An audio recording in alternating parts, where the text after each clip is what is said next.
Hello everyone, welcome to texture cam. आज हम लोग बात करने जा रहे हैं अध्याय बैच में जीओसी और आइसोमेरिज्म के लेक्चर नंबर 4 के बारे में। इससे पहले जो डिस्कशन हम लोग कर चुके हैं वो हम लोग कर चुके हैं रेजोनेंस में एरोमेटिसिटी तक हम डिस्कस कर चुके हैं। आज हम लोग बाकी टाइप के इफेक्ट्स देख लेंगे सारे, और इफेक्ट्स को आज खत्म करेंगे। ठीक है, अगली क्लास से जैसे हम लोग जो ट्यूसडे को आने वाली है, मैंने बताया था फिर से कि अब जीओसी ट्यूसडे और थर्सडे, सैटरडे, संडे चारों दिन जीओसी आएगी। वेंसडे अभी हमारे पास PYQs आते रहेंगे, जिनकी फ्रीक्वेंसी में बढ़ा के मंडे और वेंसडे भी करने वाला हूँ तेज़ी से, लेकिन थोड़ा सा टाइम दे दो मेरे को, बस मैनेज कर रहा हूँ, हो जाएगा जल्दी से। ठीक है, तो अब अगली 4 क्लासेस में जीओसी पूरी खत्म हो जाएगी, और जीओसी खत्म होने के बाद हम लोग आइसोमेरिज्म पे चलेंगे। 4 क्या 2 ही लगेंगी क्लासेस इसके बाद जीओसी की, और फिर हम लोग आइसोमेरिज्म पे चलेंगे। ठीक है, तो जैसे ये लग रहा ना कि कम हो रही है, एक बार भाई लिख के देखना कितने पेज भर रहे हैं, आराम से बात करो, है ना। इतने सवाल लगा रहे हैं हम लोग, हो जाना चाहिए, इसमें कोई दिक्कत किसी को नहीं आनी चाहिए। ठीक, अब बात करते हैं आगे की, और हम लोग बात करना शुरू करते हैं आगे की। और हम लोग जानते हैं कि नोट्स हमें कहाँ मिलेंगे। नोट्स हमें मिलेंगे कहाँ पे? नोट्स मिलेंगे dextercam.in पे। वहाँ पे जाके अपने क्वेश्चंस भी पुट कर सकते हो, कोई क्वेरी हो तो वो भी लिख सकते हो, और contact@dextercam.in पे जाके बता सकते हो मेरे को क्या दिक्कत है, वहाँ से ही बातचीत हम लोग कर सकते हैं। ठीक है, बाकी डायरेक्ट लिंक भी डिस्क्रिप्शन में गिवन है, वहाँ से भी कर सकते हो। और कुछ हम लोग मोटिवेशन वीडियो भी लाने वाले हैं, उनके लिए स्टे ट्यून्ड, हम लोग जल्दी से करेंगे। और लोगों तक पहुँचाते रहो, सब्सक्राइब करते रहो, शेयर करते रहो, और अच्छे से पढ़ाई करते रहो। अब दिन बचे हैं कम, है ना, तो जल्दी जल्दी पढ़ते हैं। हम लोग बात कर रहे थे एप्लीकेशन ऑफ रेजोनेंस में। तो एप्लीकेशन ऑफ रेजोनेंस में जो एक क्वेश्चन जरूर बनता है पेपर में करने के लिए, वो बनता है comparison of stability of resonating structures का, कि अगर हमें 2 या 2 से ज़्यादा रेजोनेटिंग स्ट्रक्चर दिए हुए हों तो उनकी हम स्टेबिलिटी कैसे मेजर करेंगे। तो कैसे करेंगे, पहले हम लिख लेते हैं रूल्स। रूल्स क्या होंगे, अगर हमें रूल्स पता होंगे तो हम आसानी से कर पाएंगे, और इन्हीं रूल्स पे चलेंगे। तुम्हारी कोचिंग में तुमने क्या पढ़ रखे हैं, किसी ने क्या पढ़ा रखे है, मेरी कोई जिम्मेदारी नहीं यार उसके लिए, यार मैं तो नहीं बता पाऊंगा ना कि तुमने क्या पढ़ा है, लेकिन इनसे सारे आंसर सही आएंगे, ये मैं बता देता हूँ तुम्हें। ठीक है, तो पहला रूल तो यही है कि हम सारे रूल्स को सीक्वेंस में फॉलो करेंगे यार। पहला रूल तो यही है कि हम सारे रूल्स को सीक्वेंस में फॉलो करेंगे, मतलब जो पहले लिखा है वो पहले, फिर बाद में, फिर उसके बाद में, इस तरह से काम करेंगे। तो जो पहले लिखा है उसे पहले फॉलो करेंगे, तो सीक्वेंस में ही फॉलो करेंगे। ठीक है, बात मेरी समझ में आती ही होगी तुम लोगों को। अब तो यार हम लोग इतने दिन से बातचीत कर रहे हैं, हम लोग ट्यून अप हो गए होंगे अभी तक। सब्सक्राइबर यार 10,000 का टारगेट था, हम लोग तो 4,000 नहीं पहुँच पा रहे हैं। देखते हैं, बढ़ ही जाएंगे कभी ना कभी, लेट्स वेट, है ना। तो क्या करा है, सेकंड क्या रहा है, रूल क्या है, that resonating structure will be more stable which has least charge, यानी कि न्यूट्रल स्पीशीज जो है वो चार्ज स्पीशीज से ज़्यादा स्टेबल होंगी। ये तो ऑब्वियस बात है, क्योंकि चार्ज में पोटेंशियल एनर्जी ज़्यादा होगी और न्यूट्रल में पोटेंशियल एनर्जी कम होगी। तो न्यूट्रल स्पीशीज जो होंगी वो चार्ज स्पीशीज से हमेशा ज़्यादा स्टेबल होंगी। ये बात आसानी से समझ में आनी चाहिए, इसमें किसी को कोई प्रॉब्लम नहीं होनी चाहिए। Neutral species are more stable than charge species. ठीक, अगर that resonating structure will be more stable in which the octet of every atom is complete than that in which any of the atom has incomplete octet। देखो, जिसमें सबका octet complete हो गया उसकी stability ज़्यादा होगी with respect to that in which the octet is incomplete। जैसे अगर हम ये एग्जाम्पल ले लें, एसाइलियम कार्बोकेटाइन ले लें। ठीक है, अब एसाइलियम कार्बोकेटाइन लिया तो इसका देखो अगर ध्यान से कि हम लोग इसे अगर हम यहाँ पे रेजोनेट करा दें, बैक बॉन्डिंग की तरह रेजोनेट करा दें, तो ये स्ट्रक्चर बन जाएगा। अब जरा इस कार्बन के आउटर मोस्ट में इलेक्ट्रॉन काउंट करो। देखो पहले कितने इलेक्ट्रॉन थे कार्बन के पास, पहले 4 थे, और उसने 4 बॉन्ड बना लिए तो उसके पास कितने आ गए, 8 इलेक्ट्रॉन आ गए। इस कार्बन के पास पहले कितने इलेक्ट्रॉन थे, 4, 1 प्लस आया, बचे 3। बात समझ में आ रही मेरी, ध्यान सुनना, पहले 4 थे, बचे अब 3 प्लस आने से, और 3 बॉन्ड बना लिए तो इसके पास 6 इलेक्ट्रॉन्स हो गए। इस ऑक्सीजन के पास पहले थे 6, अभी 2 बॉन्ड बना लिए तो इसके पास हो गए 8। तो इसमें कार्बन का इनकम्प्लीट ऑक्टेट है।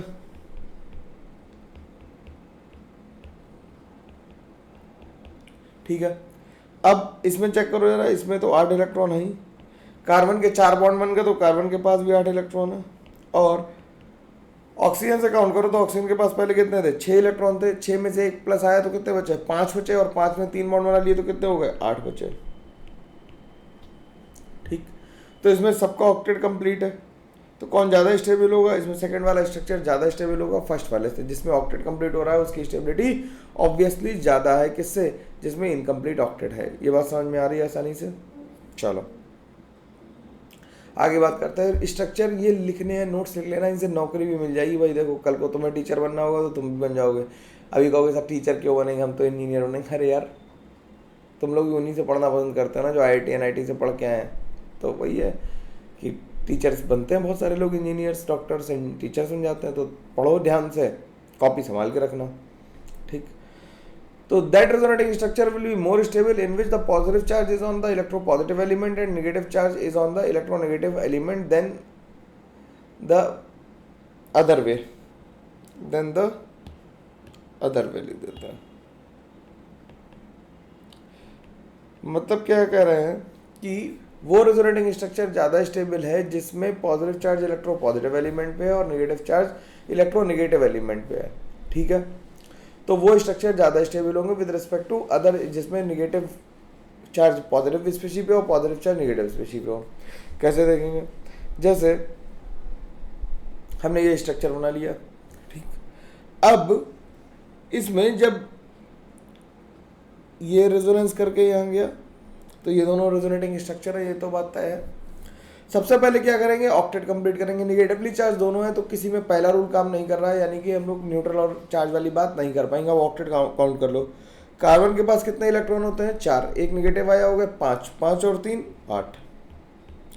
इस कार्बन के पास 4 होते हैं, 4 और 4 8 हो गए। हाइड्रोजन को अपना डबलेट पूरा करना तो इसके पास 2 इलेक्ट्रॉन है और ऑक्सीजन का पास 8 इलेक्ट्रॉन है। इसमें देखो कार्बन के पास 4 बॉन्ड बने हैं तो 8 इलेक्ट्रॉन है, इस कार्बन के भी 4 बॉन्ड बने तो 8 इलेक्ट्रॉन है, इस हाइड्रोजन के 2 इलेक्ट्रॉन्स हैं और इस ऑक्सीजन के पास पहले कितने थे 6 और एक निगेटिव आ गया 7 होगा और एक बॉन्ड बना लिया तो कितने हो गए 8 इलेक्ट्रॉन हो गए। तो इसका भी ऑक्टेट कंप्लीट है, यानी ऑक्टेट वाले रूल से इसका आंसर नहीं आ रहा। ऑक्टेट हाइड्रोजन का डबलेट पूरा करेंगे, बाकी सबको ऑक्टेट कंप्लीट करेंगे। ये तो बात अंडरस्टूड है, केमिकल बॉन्डिंग हम लोग जानते हैं पहले से। ऑक्सीजन वाले का डबलेट पूरा, हाइड्रोजन का डबलेट पूरा करेंगे और बाकी सबको ऑक्टेट पूरा करेंगे। अब देखो इसमें देखो कार्बन पे नेगेटिव है, इसमें ऑक्सीजन पे नेगेटिव है, कौन ज्यादा स्टेबल होगा। कार्बन और ऑक्सीजन में इलेक्ट्रोनेगेटिविटी किसकी ज्यादा है, ऑक्सीजन की इलेक्ट्रोनेगेटिविटी ज्यादा है कार्बन से, तो कार्बन पे नेगेटिव चार्ज कम स्टेबल होगा और ऑक्सीजन पे ज्यादा स्टेबल होगा, तो this one is more stable, ठीक। तो लिख देते हैं between carbon and oxygen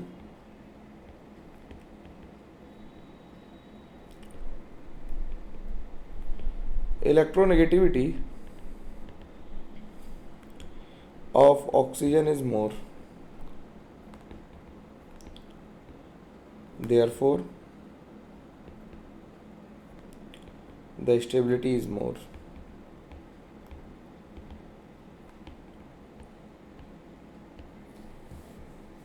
therefore the stability is more।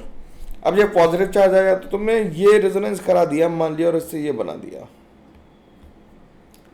तो इसमें देखो कार्बन के पास कितने इलेक्ट्रॉन है, 6 इलेक्ट्रॉन्स हैं, यहाँ पे 8 इलेक्ट्रॉन्स है, यहाँ पे 2 इलेक्ट्रॉन्स हैं। ऑक्टेट और डबलेट हम पूरे करते हुए चल रहे हैं, लेकिन एक इलेक्ट्रॉन डेफिशिएंट आ गया।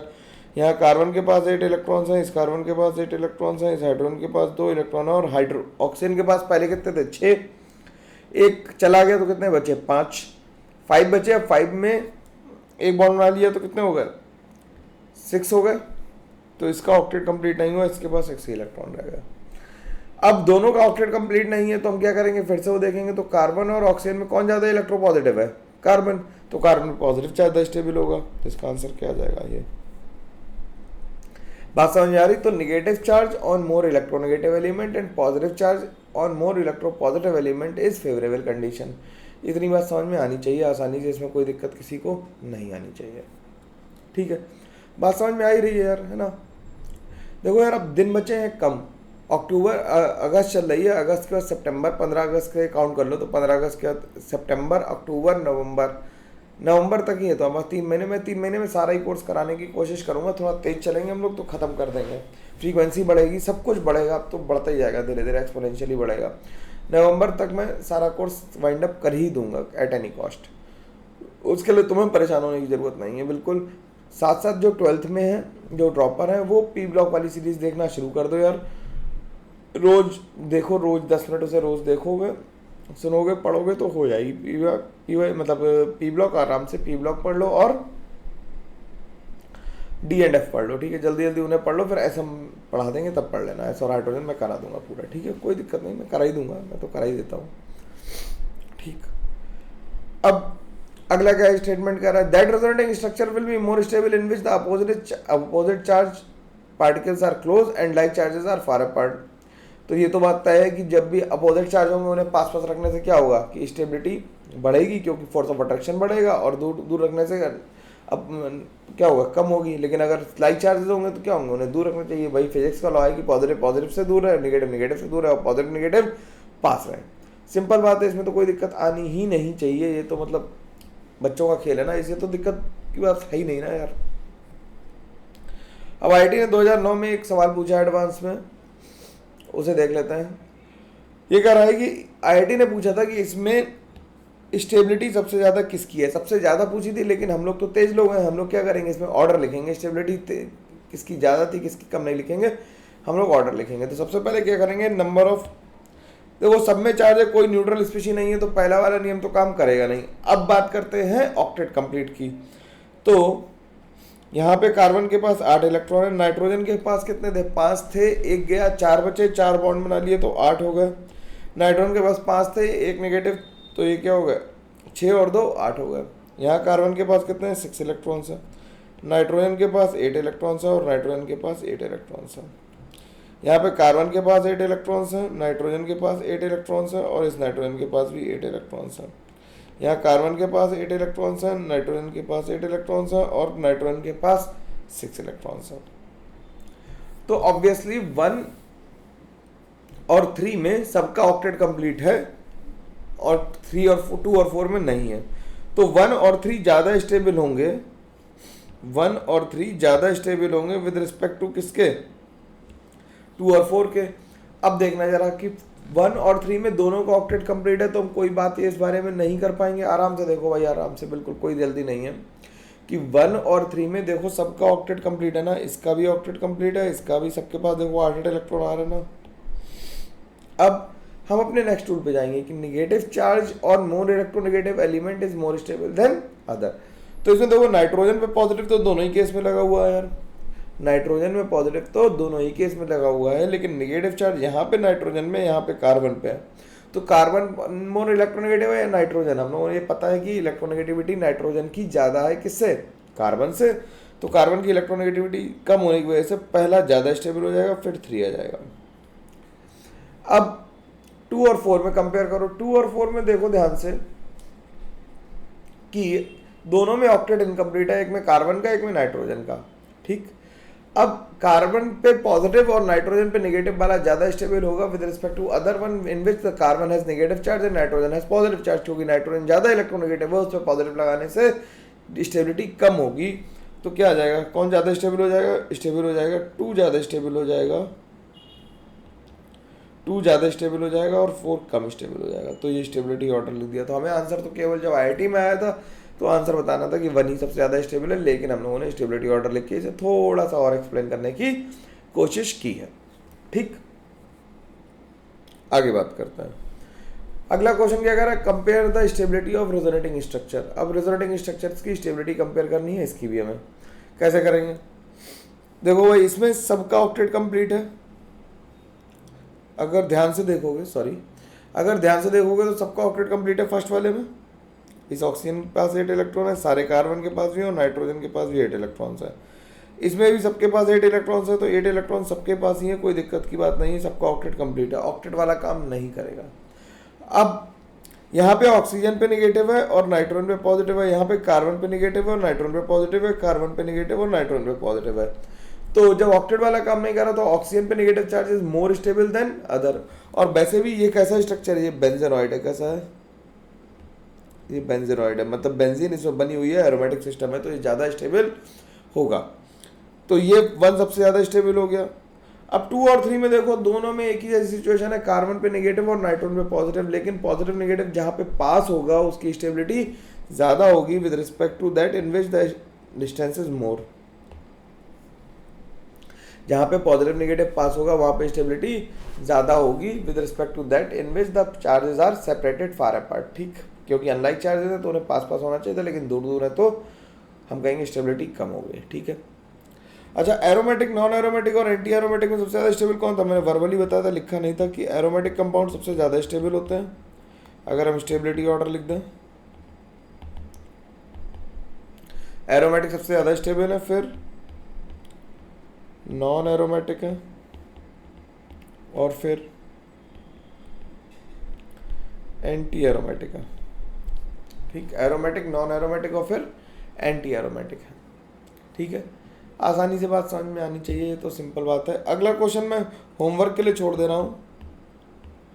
इसमें भी 5 क्वेश्चन है, 5 में से स्टेबिलिटी ऑर्डर लिख के लाना है, और ये होमवर्क का क्वेश्चन है, इसे तसल्ली से घर पे बैठ के करेंगे और इसके आंसर कमेंट बॉक्स में करके बताएंगे, क्योंकि इसमें तो 1 2 3 4 ही लिखना है यार, है ना। और कमेंट बॉक्स में जब 1 2 3 4 लिखना है तो थोड़ा सा भी लिख देना, चाहे टेक्स्ट टू स्पीच से कर देना, स्पीच टू टेक्स्ट से कर देना कि क्यों लिखा तुमने ऑर्डर। अगर तुम देख रहे हो वीडियो तो इस पर कमेंट जरूर करना है। मैं उम्मीद करता हूँ कि ज़्यादा लोग देख रहे होंगे और करेंगे कमेंट, वैसे देख तो कम ही लोग रहे हैं हम लोगों को।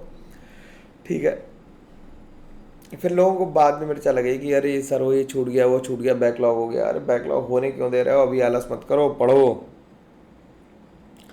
अब बात करते हैं मेसोमेरिक इफेक्ट की। ठीक, रेजोनेंस से यार एक काम और होता है कि बॉन्ड लेंथ पे भी फर्क पड़ता है, वो भी लिख देते हैं यहाँ पे, है ना, कि क्या लिख दें, इफेक्ट ऑन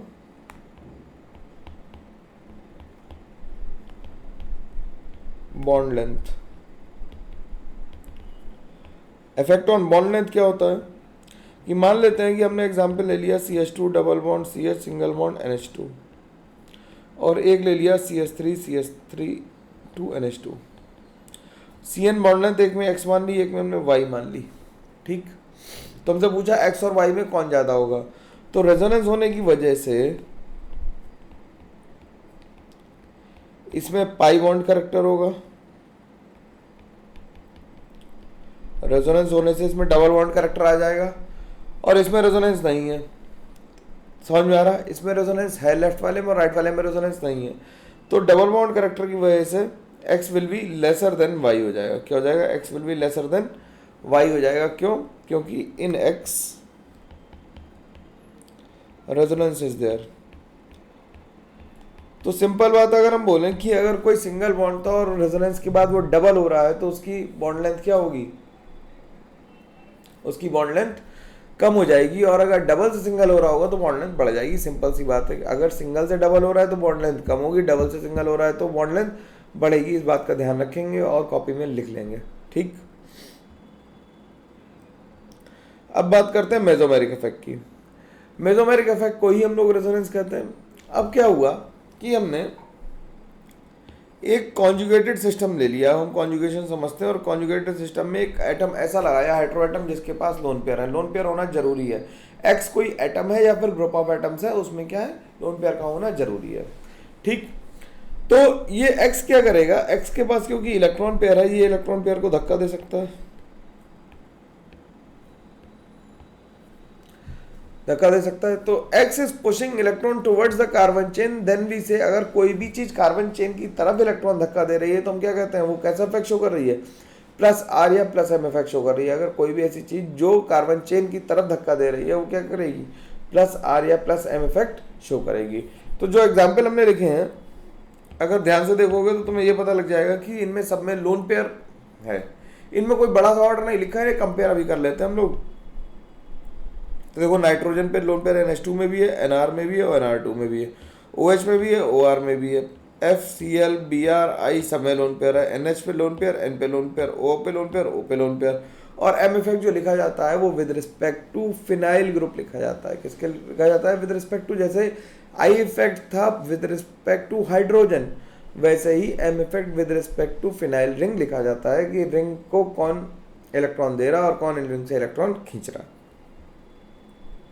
अब अगर हमें स्टेबिलिटी ऑर्डर लिखना हो इनका, मतलब स्टेबिलिटी की इफेक्टिवनेस का ऑर्डर लिखना हो कि कौन सा इफेक्ट ज़्यादा होगा, मेसोमेरिक किसका ज़्यादा होगा, तो NR2 NHR में देखो HR का क्या लग रहा होगा, प्लस आई। तो इलेक्ट्रॉन डेंसिटी जब ज़्यादा होगी तो क्या होगा, आई, इलेक्ट्रॉन डेंसिटी ज़्यादा होगी तो एम इफेक्ट भी ज़्यादा होगा, क्योंकि अवेलेबिलिटी ज़्यादा होगी तभी वो पुश कर पाएगा। तो इलेक्ट्रॉन अवेलेबिलिटी जिसमें ज़्यादा, आराम से सुनो यार, नाइट्रोजन में हमें नाइट्रोजन से इलेक्ट्रॉन देने हैं, किसे, कार्बन चेन को, तो नाइट्रोजन के खुद के पास इलेक्ट्रॉन ज़्यादा होने चाहिए, बात समझ में आ रही। तो जो प्लस आई वाले ग्रुप हैं वो क्या करेंगे, नाइट्रोजन के इलेक्ट्रॉन अवेलेबिलिटी को बढ़ा देंगे। तो Nr2 का जो है वो प्लस m जो होगा वो ज़्यादा होगा। जी क्या है, order of plus m effect.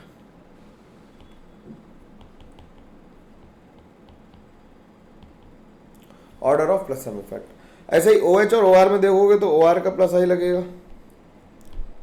FCl BRI में F का ज़्यादा होगा, फिर Cl का होगा, फिर Br का होगा, फिर I का होगा। क्यों? क्योंकि ऑर्बिटल ओवरलैप कराना हमें क्या कराना है, ऑर्बिटल ओवरलैप कराना है।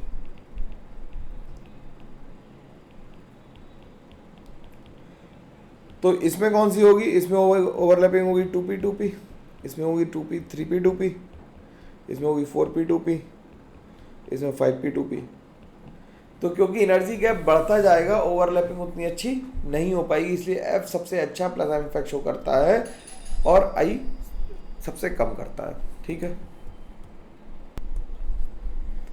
अब अगला देखते हैं। अगले में क्या कर रहा है, देखो ध्यान से देखो, अगले में क्या कर रहा है कि नाइट्रोजन जो है, अब देखो नाइट्रोजन का लोन पेयर यहाँ पे देखना, नाइट्रोजन का लोन पेयर कहाँ पे बिजी है, नाइट्रोजन का लोन पेयर इसमें रेजोनेंस में बिजी है, इसमें दो जगह बिजी है।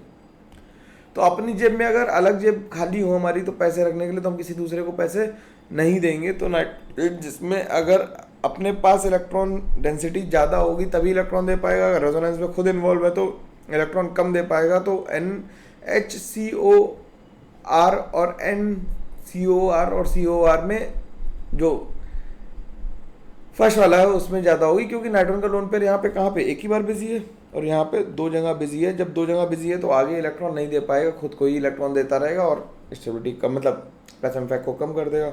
ऐसे ही OR में देखो, यहाँ पे इलेक्ट्रॉन पेयर इधर बिजी है रेजोनेंस में, तो इसका OR का प्लस m ज़्यादा होगा। ठीक है, ये तो सिंपल बात है, आसानी से समझ में आनी चाहिए। अब उसके बाद अगर हम मान लें कि कार्बन चेन थी और एक X double bond Y type का कंपाउंड था। जब X double bond Y type का कंपाउंड था, मतलब इसमें भी कॉन्जुगेशन लिया हम लोगों ने, तो हमने क्या किया, where the electronegativity of Y, ध्यान सुनना मेरी बात, लिखा हुआ है पहले से सुनो केवल मेरी बात, where the electronegativity of Y is greater than electronegativity of X and hydrogen. Electron negativity जो है वो X और हाइड्रोजन दोनों से ज़्यादा है। If a group pulls the electron toward density towards itself, then we say it is applying minus m और minus r effect। अगर कोई ग्रुप अपनी तरफ इलेक्ट्रॉन डेंसिटी को विड्रॉ कर रहा है तो हम क्या कहेंगे, माइनस आई या माइनस आर या माइनस एम लगा रहे हैं। तो ये क्या होगा, इस तरह से आगे बढ़ जाएगा। तो ये इलेक्ट्रॉन पेयर आगे आते जाएंगे, ये इधर से खींचेगा, ये इधर से खींचेगा, मतलब पहले क्या होगा, इसने इधर खींचा होगा, ये इधर आया, ये इधर आया, ये इधर आया, ऐसे चलता जाएगा। ठीक है, तो ऐसे ग्रुप, अब इसमें ध्यान से देखना कि जो ग्रुप कनेक्टेड है उसमें मल्टीपल बॉन्ड से कोई ना कोई दूसरा ग्रुप कनेक्टेड है जो मोर इलेक्ट्रोनेगेटिव है। ध्यान से केवल इतना ही देखना, चेक करो। NO2 में N और O के बीच में डबल बॉन्ड, सल्फर में ऑक्सीजन के बीच में डबल बॉन्ड, C और N के बीच में डबल ट्रिपल बॉन्ड, फिर C और O के बीच में डबल बॉन्ड, C और O के बीच में, C और O के बीच में, C और O के बीच में, C और O के बीच में, और C ट्रिपल बॉन्ड C में भी C और C के बीच में, जबकि C ट्रिपल बॉन्ड जो है उसमें sp हाइब्रिड कार्बन होने की वजह से ऐसा होता है। ठीक, अब एक जरूरी बात हमने रेजोनेंस बना के देखे थे, तो हम एक जरूरी बात क्या लिखेंगे, इनमें ऑर्डर अगर लिखना हो तो NO2 का माइनस m ज़्यादा होगा किससे, Cn से। NO2 का माइनस m ज़्यादा होगा किससे, SO3H से। SO3H का ज़्यादा होगा Cn से। Cn से ज़्यादा होगा, Cn का ज़्यादा होगा किससे, CHO से। CHO का ज़्यादा होगा किससे, COR से। फिर इस ऑर्डर में चलेगा। ठीक, सिंपल बात है, कोई दिक्कत इसमें नहीं आनी चाहिए किसी को भी। ये तो रेफरेंस पॉइंट है तो इससे तो कोई मतलब ही नहीं है। अब m इफेक्ट या प्लस m हो या माइनस m इफेक्ट हो, केवल ऑर्थो और पैरा पोजीशन पे ऑपरेट होता है, मेटा पोजीशन पे ऑपरेट नहीं होता है इन case of benzene ring. Ortho Meta para position हम जानते हैं कौन कौन सी होती है। फर्स्ट वाली होती है ऑर्थो, फर्स्ट वाली कौन सी है, ऑर्थो। सेकंड वाली दोनों मेटा और अपोजिट वाली पैरा होती है।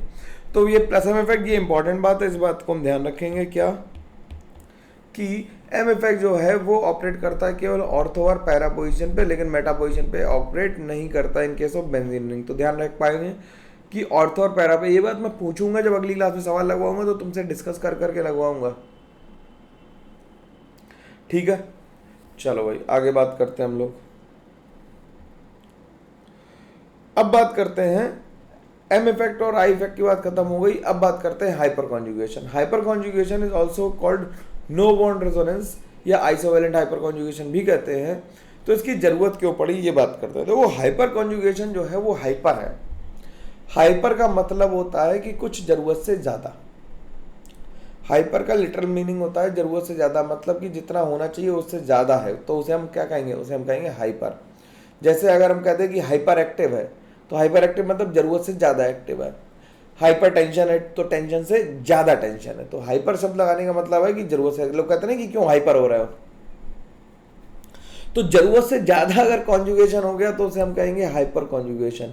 जरूरत से ज़्यादा कॉन्जुगेशन हुआ तो हम उसे क्या कहेंगे, उसे हम कहेंगे हाइपर कॉन्जुगेशन कहेंगे। ठीक है, सिंपल बात है। तो देखो जरा ध्यान से कि अगर हमने यहाँ पे ये यार बिगाड़ने में बड़ी दिक्कत होगी, चलो बिगाड़ ही देते हैं ना।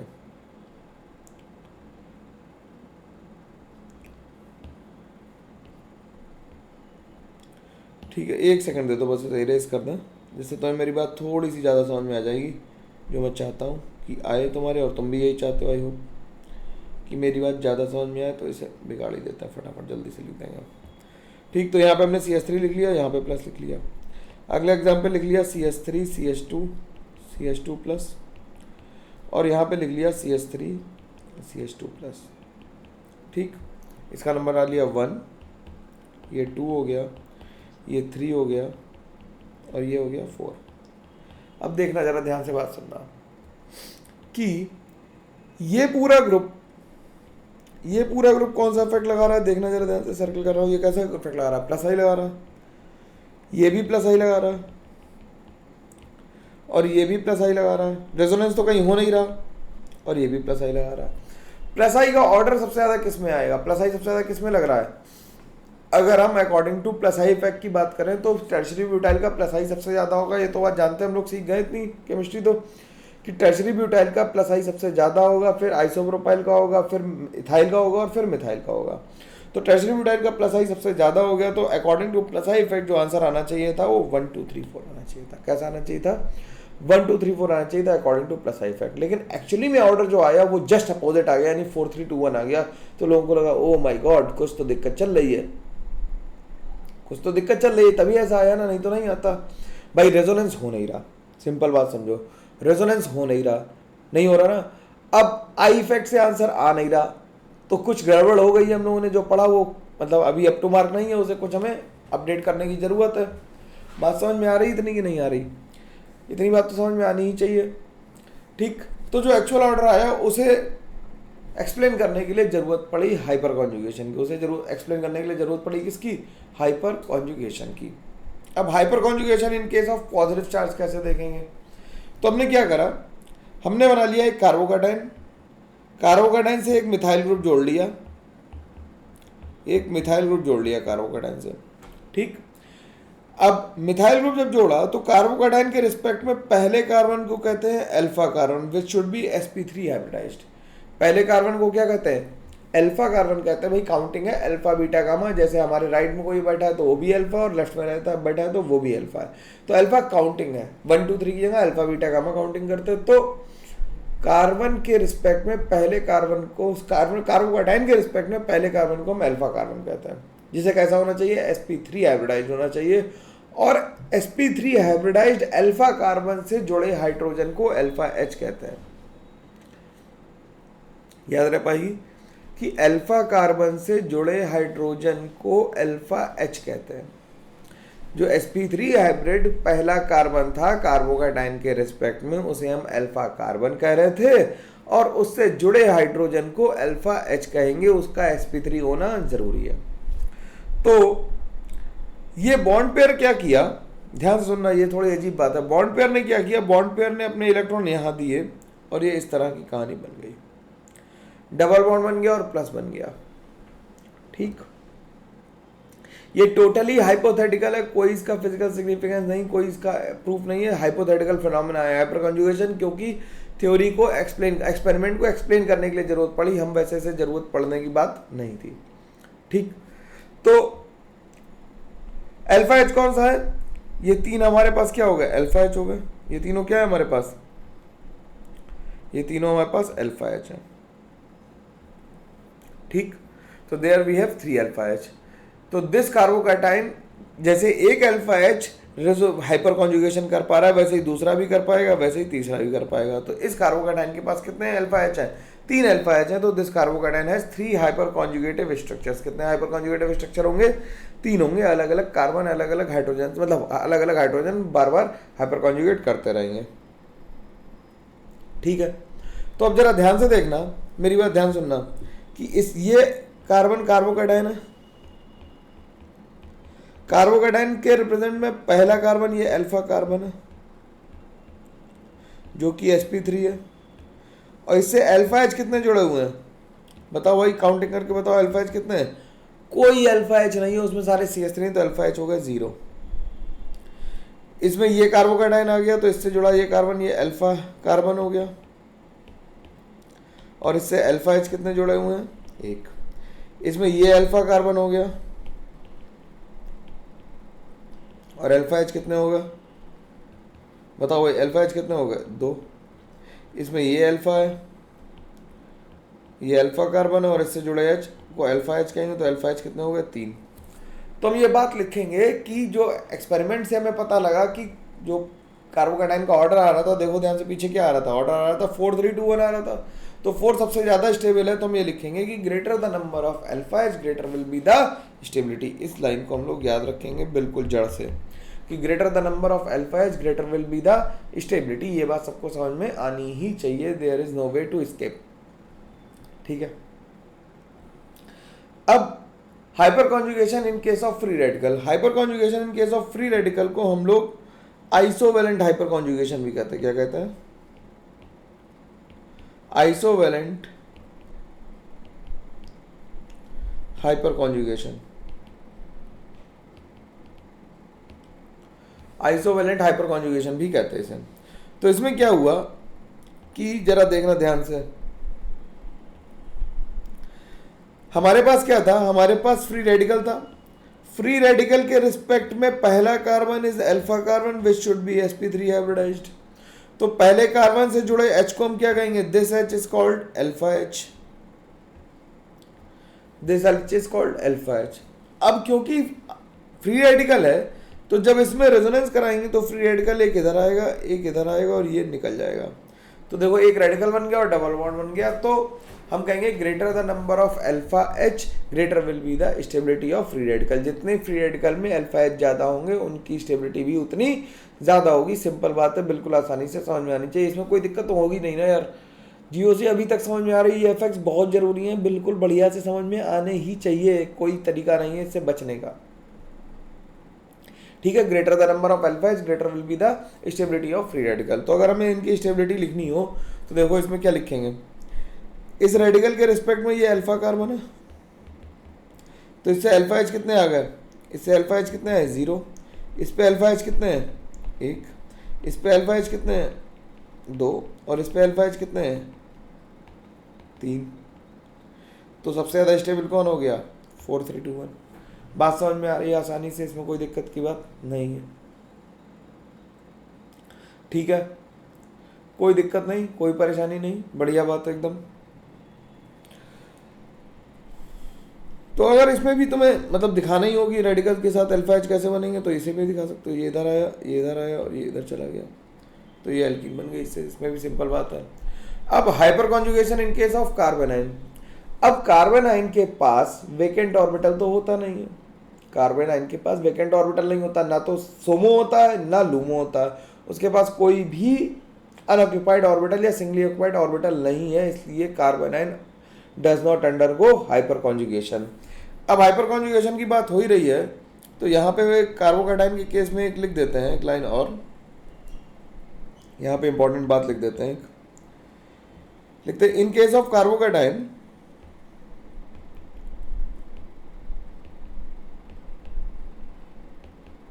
इन केस ऑफ कार्बोकैटायन, ये आईआईटी ने पूछा स्टेटमेंट, इससे लिख देता हूँ। इन case of carbocation the electron transfer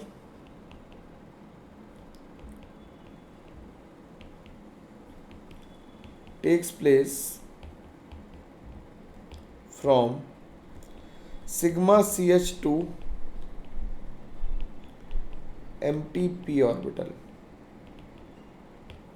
sigma CH2 empty P orbital, ये बात ध्यान रखना। ठीक, sigma CH2 empty P orbital, ये इलेक्ट्रॉन ट्रांसफर की बात हो रही है, ये पूछा गया है IIT में। ठीक, इसी तरह से रेडिकल में क्या लिखेंगे, रेडिकल के लिए लिखेंगे इन case of free radical, in case of free radicals the electron transfer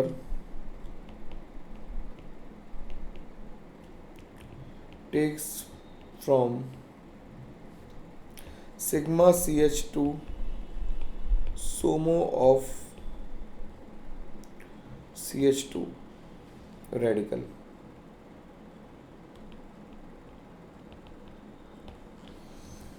सोमो मतलब क्या होता है, सोमो मतलब singly occupied molecular orbital,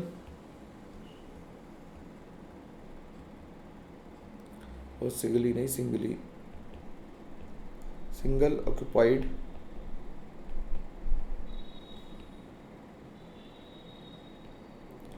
molecular orbital. ठीक, अब कार्बन आयन की केस में तो हो ही नहीं रहा है। अब hyper conjugation in case of alkenes देखना मैं, hyper conjugation in case of अगर हम एल्कीन देखें तो एल्कीन से जुड़े पहले कार्बन को, एल्कीन वाले कार्बन के रिस्पेक्ट में पहले कार्बन को अल्फा और इधर वाले को भी अल्फा कहेंगे, दोनों तरफ देखेंगे। मैंने क्या बताया था, मेरे अगर कोई राइट में बैठा है तो वो भी अल्फा, लेफ्ट में बैठा है तो वो भी अल्फा ही है। तो डबल बॉन्ड के राइट में अगर कोई कार्बन पहला कार्बन है तो वो भी अल्फा, और लेफ्ट में है तो वो भी अल्फा है। तो ये कार्बन कैसा हो गया, ये कार्बन हो गया अल्फा कार्बन, और इसे भी कैसा होना चाहिए, sp3। तो इससे जुड़ा H क्या हो गया, ये अल्फा H हो गया, इससे जुड़ा H क्या हो गया, अल्फा H हो गया। तो इसका ये बॉन्ड पेयर था, ये टूट के इधर आया और ये इधर चला गया, तो ये देखो ये बन गया, आसानी से बन गया ना। ठीक, ये बन गया, इसमें कोई दिक्कत किसी को नहीं आनी चाहिए, ये तो सिंपल बात है। तो ये सिंपल है कि ये अल्फा H हो गया, तो इसके पास कितने अल्फा H हो गए, इसके पास 3 अल्फा H हो गए, इसके पास कितने अल्फा H हो गए, 3 इधर है और 3 इधर है, ये भी तीनों अल्फा H है, ये तीनों H कैसे हैं, ये भी तीनों अल्फा H है। ठीक, तो हम कहेंगे greater the number of alpha H greater will be the stability of alkene. ये बात हम ध्यान रखेंगे कि greater the number of alpha H greater will be the stability of alkene. ठीक, अब इसमें इलेक्ट्रॉन ट्रांसफर कहाँ से कहाँ हुआ ये भी लिख देते हैं। In alkenes the transfer of electron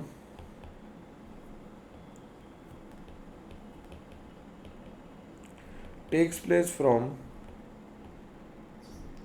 sigma CH bonds to pi star of C double bond C, sigma two pi star हो रहा, पाई स्टार मतलब एंटी बॉन्डिंग पाई ऑर्बिटल में इलेक्ट्रॉन ट्रांसफर हो रहा है, तो इसे हम याद को ध्यान रखेंगे। ठीक, अब हमें क्या बताना है कि हमने कहा कि जितने अल्फा H ज़्यादा होंगे उतनी स्टेबिलिटी भी ज़्यादा होगी। तो ज़रा काउंट करो, इसके पास कोई अल्फा H है, नो अल्फा H, इसके पास 3 अल्फा H, इसके पास इधर भी अल्फा और इधर भी अल्फा, तो कितने हो गए, 6 अल्फा H हो गए।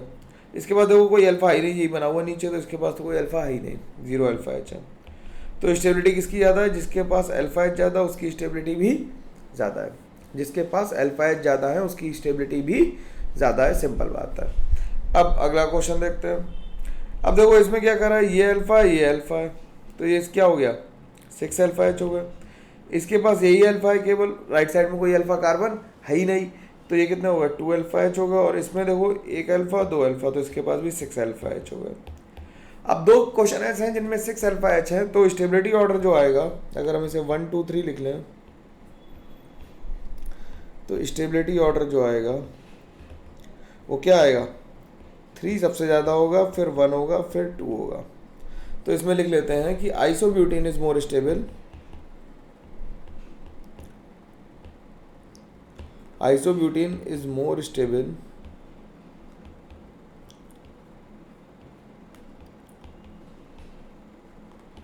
देन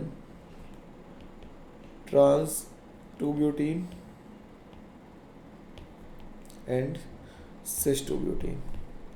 तो सिस और ट्रांस दोनों ब्यूटीन से ज़्यादा स्टेबल कौन सा है, आइसोब्यूटीन है। आइसोब्यूटीन क्यों ज़्यादा स्टेबल है? Due two identical resonating structure. This is due two identical hyper conjugative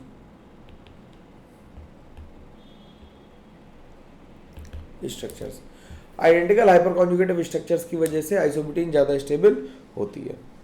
अब बात आती है HOC की। HOC मतलब heat of combustion. Heat of combustion क्या होती है? It is the energy released when 1 mole of hydrocarbon is burned in excess of oxygen.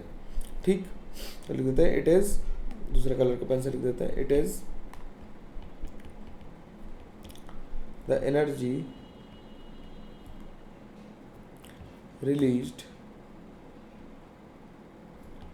when 1 mole of hydrocarbon is burnt in excess of oxygen,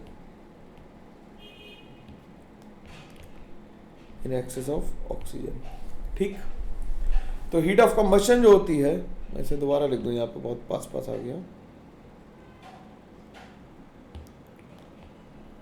तो heat of combustion जो है वो inversely proportional होती है stability of alkene के।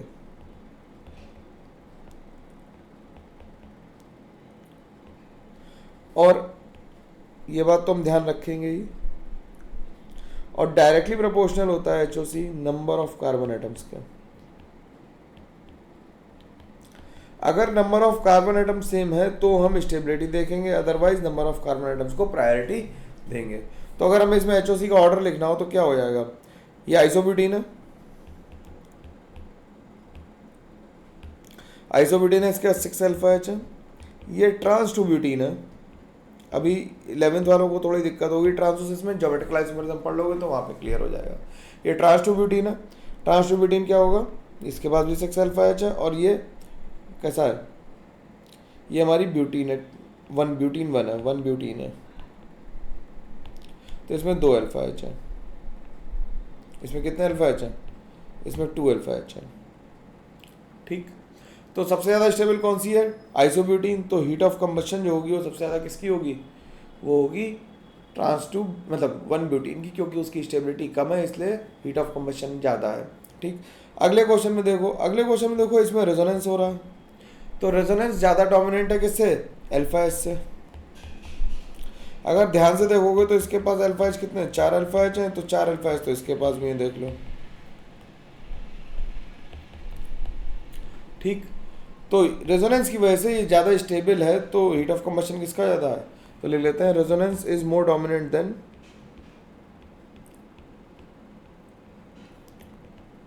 resonance is more dominant than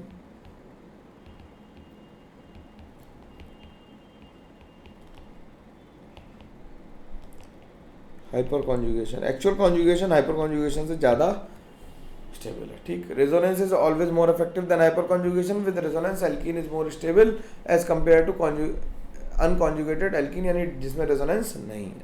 ठीक, अब heat of hydrogenation. Heat of hydrogenation क्या होती है? Heat of hydrogenation is the energy release when 1 mole of unsaturated hydrocarbon is hydrogenated. तो लिख लेते हैं इट इज, ये सारी थर्मोकेमिस्ट्री में आएगी, परेशान होने की जरूरत नहीं है। It is the energy released when 1 mole of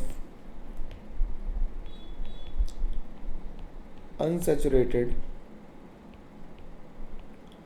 hydrocarbon is being hydrogenated। ठीक, हाइड्रोजनेटेड साफ साफ लिख दें, गंदा हो गया क्या? हाइड्रोजनेटेड।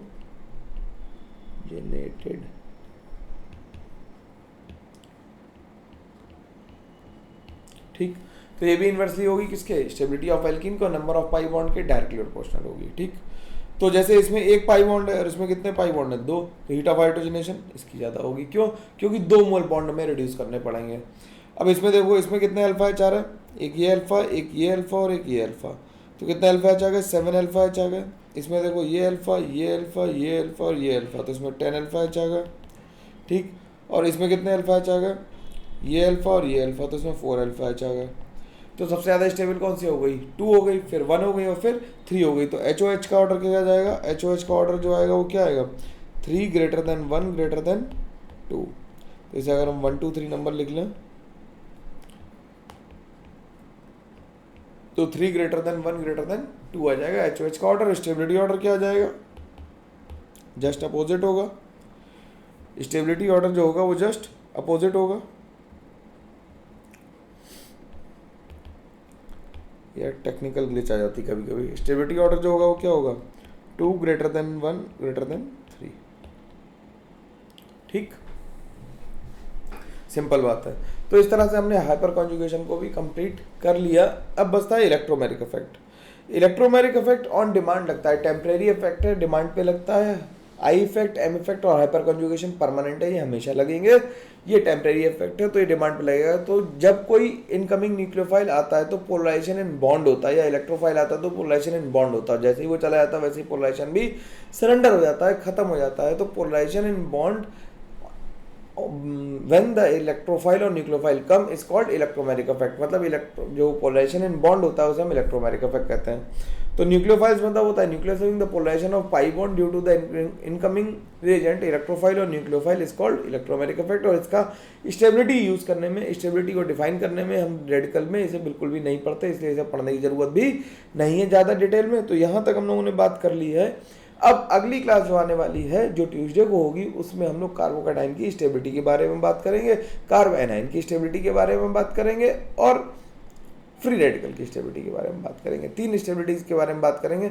मेनली कार्बोकैटाइन और कार्ब एनाइन तक ही डिस्कशन को सीमित रखेंगे और फिर फ्री रेडिकल के लिए अलग से क्लास ले लेंगे। ठीक है, फ्री रेडिकल करेंगे और उसी फ्री रेडिकल में ही एसिड और बेस भी रिएक्ट मतलब कर लेंगे डिस्कस। तो कोई तुम्हें दिक्कत नहीं आएगी, आसानी से पढ़ते रहो, धीरे धीरे जितना पढ़ा रहा हो उतना सीखते रहो। इसका एप्लीकेशन जब आएगा तब मैं पूछूंगा तुम कितना सीखे, है ना।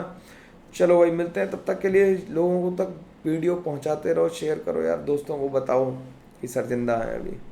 ठीक, केमिस्ट्री इतनी मुश्किल नहीं, आसान हो रही होगी मेरे पढ़ाने से, मेरे को लगता है कुछ तो फ़ायदा हो ही रहा होगा कुछ लोग जो पढ़ रहे हैं सिंसियरली। ठीक है, चलो मिलते हैं हम लोग, तब तक के लिए thank you very much, take care, bye bye.